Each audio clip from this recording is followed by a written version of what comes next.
What the heck?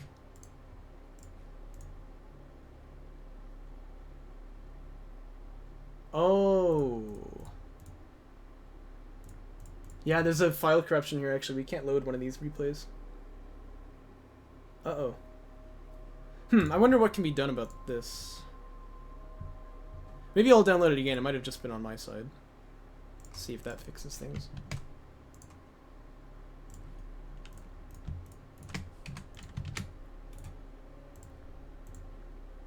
Extract here. Nah, yeah, one of the DOK replay files is actually a DOK replay X in disguise, I think, is what's going on here. It has a size of 0 kilobytes. Yeah, that would be a tell. Okay, well, it looks like game 1 is just missing.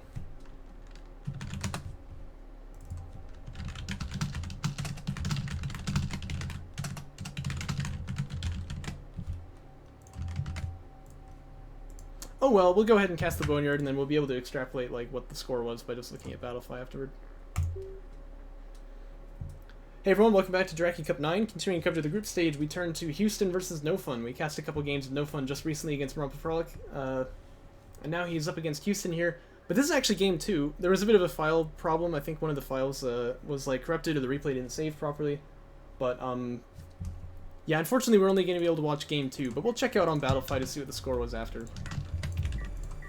In that case, though, NoFun has the faction pick second, so Houston going to pick Coalition first. Oh, that's kind of interesting. I would have expected to see him on Soban if he was going to play one of these two. So it's kind of fun to see him on Coalition. And NoFun going to pick, was this Galzine or Conif? Conif it is. And that's definitely his main faction, so no surprises there. He did play Galzine against Marple Frolic in one of those games, not in the second one, though. Where they ended up going 1-1. But... So yeah, actually the first Conif of the tournament, I suppose, for NoFun. But this is definitely, like I said, his main, so not really too surprising here. He's going for Sandskimmer Fab fairly early, did load up that missile. Blast drone as well, you know, you love to see it. I mean, I just love it when people go for blast drones in the early game. It's a lot of fun, you know. It's going to be SC first instead for Houston here, so this is going for a bit of a macro game. We'll have to have the obligation to defend against NoFun, but NoFun has to push, get some damage done. And we'll see what tech choice is going to be for him in a moment, I assume. Only he's just spent a bunch of money. I thought I saw him just spend RUs. Yeah, look at that. He's actually building a base burner first. Okay, that's kind of interesting. This can work because the BDs obviously can be powerful, and they do build pretty slowly, so having 2 base burners to build them is pretty good. And of course, it's a lot of extraction pressure too. But it can also kind of fall on its face if it doesn't end up getting much damage done. So a little bit all or nothing for NoFun, but he's going to gamble for it. The reason I criticize this when I see it from Galzine is because you can't do anything with the Galzine base burner. You don't have blast drones, so if you get 2, 3, even 4 artifacts, but you lose the game, I mean, cool, right? But for Conf, I think that this can work. And he's just slowly building up RUs here. It'll probably be Rails, but it's hard to know for sure. The support cruiser for Houston, though, actually pathing very, very aggressively out into the middle of the field. And this is something that Houston's been talking about wanting to try quite a bit recently. He saw the skims. That means, yeah, it's going to be early aggro. He knows that. So rather than trying to go up onto 2 base, he's going to try and get an LAV blob out in the middle of the field supported by a support cruiser. Although, this is moving out on its own right now, which makes me really nervous, actually. But maybe this is why he plays Coalition, because he wants to have the heal beams on the carriers that he can actually, like, defend. Oh gosh, this just like pushing into Fog of War support cruiser though is really kind of making me nervous here. And NoFun's gonna see it, be like, brings his skims over there now. And the support cruiser's got to go back, but of course he doesn't know, he hasn't seen these guys. Actually, it looks like he's gonna go ahead and try and take a fight here on the base burner instead, but reveals the mistake of moving the support cruiser is that, again, like, it's not with the army, so it doesn't really do anything here. Base burner gonna take some damage then. But LAVs are here to try and ward them off, and it looks like he'll be okay, so he's not gonna get roasted for this. What do you think then? 3 on 5 with the support cruiser PD and also the heal beams? I think maybe Houston actually wins that. But he needs to be careful about the support cruiser taking damage, because that's the unit that can't heal. Blast drones are out as well, and again, there's no scouting for Houston, so he doesn't exactly know that that's going to happen. He really just charged out into Fog of War with that support cruiser. He just dropped a logistics module here, which is going to maybe see this. Engage happening on the LAVs there, probably going to go the LAV's way, but this is going to be big problem. Oh, NoFun. That would have been so crushing if he had accidentally detonated. Oh no.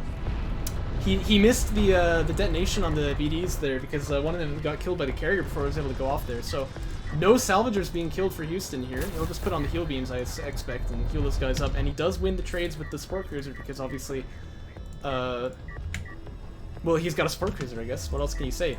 So I think for Houston now the right move is to go on to 2 base.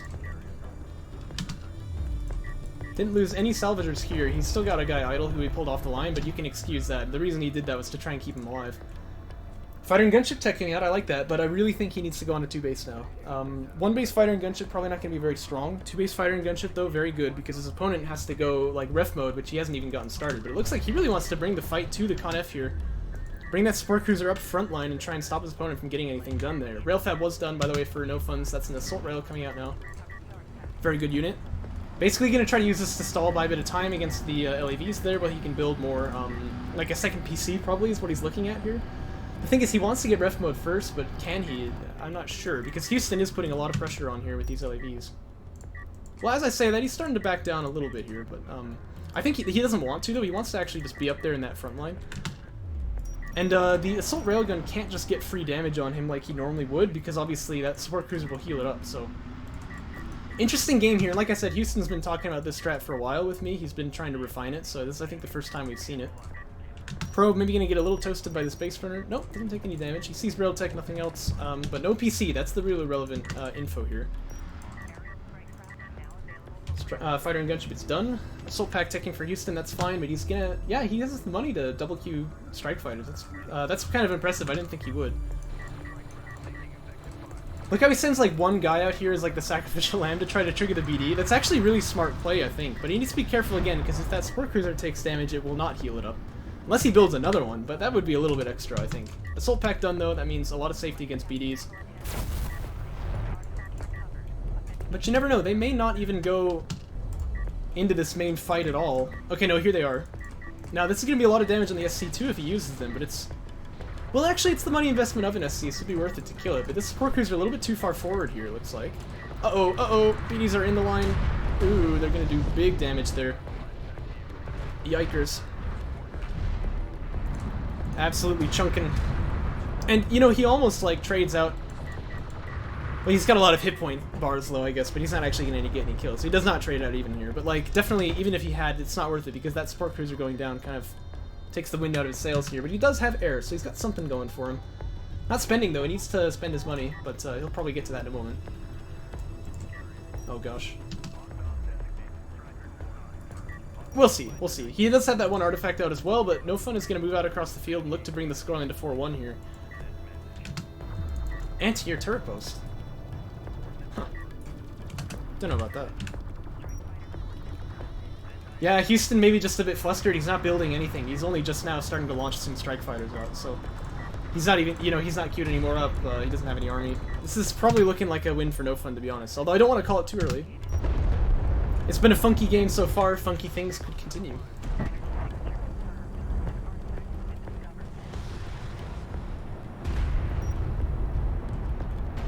One assault rail taken out by the strike fighters. Air will do that to you, but he does have the double base runner up now, so NoFun gonna just try and get back to his base runner and sphere and get a little bastion of safety from these strike fighters. I think that assault rail will die. Yes, it will. But he can go for the extracts here, and I think he should. He's got... Whoa. Oh, holy Q times. Yeah, if you queue up units like that, it's a sign that you were floating before, right? It's not great, but,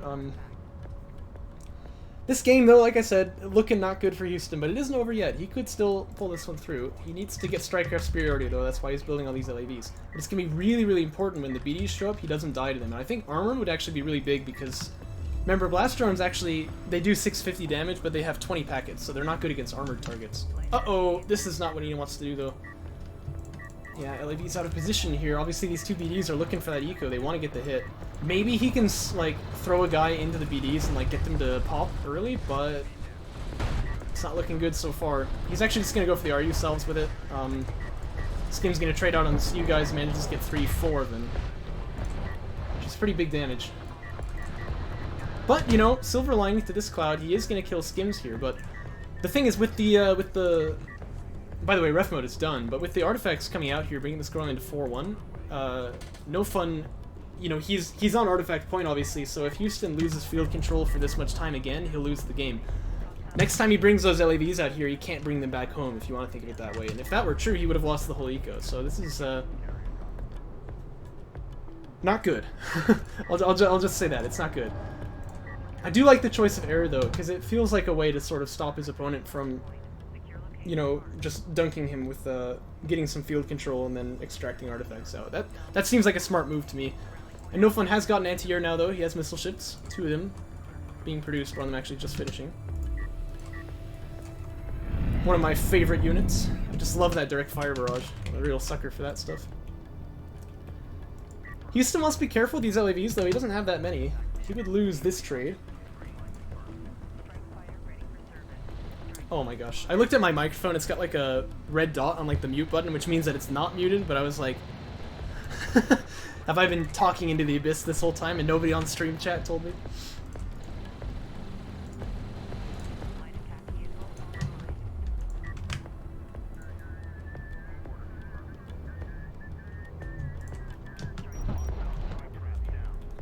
Strike fighters launching now for Houston.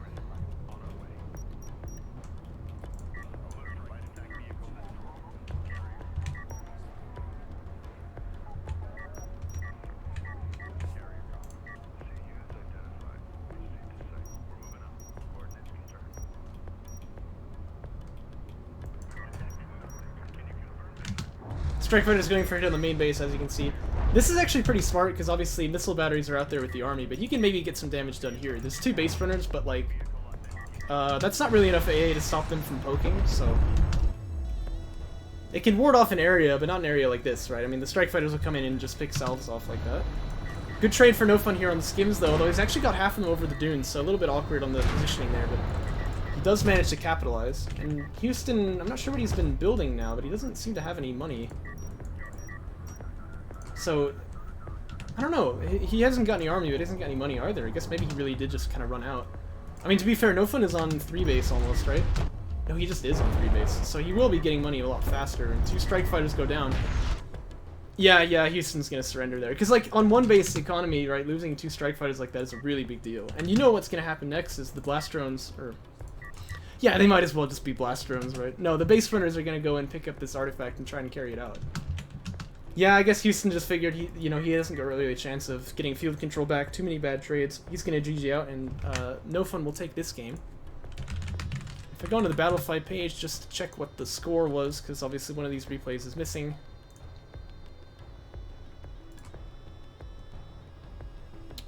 Where are we?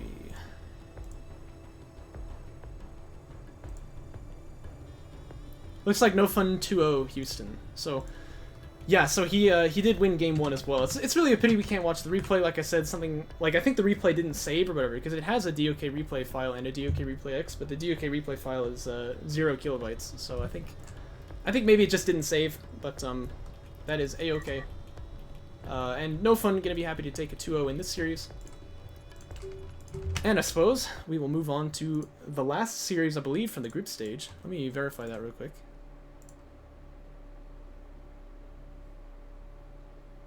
Yeah, boy. But yeah, we'll move on to that. So thanks for watching, but on to the next one.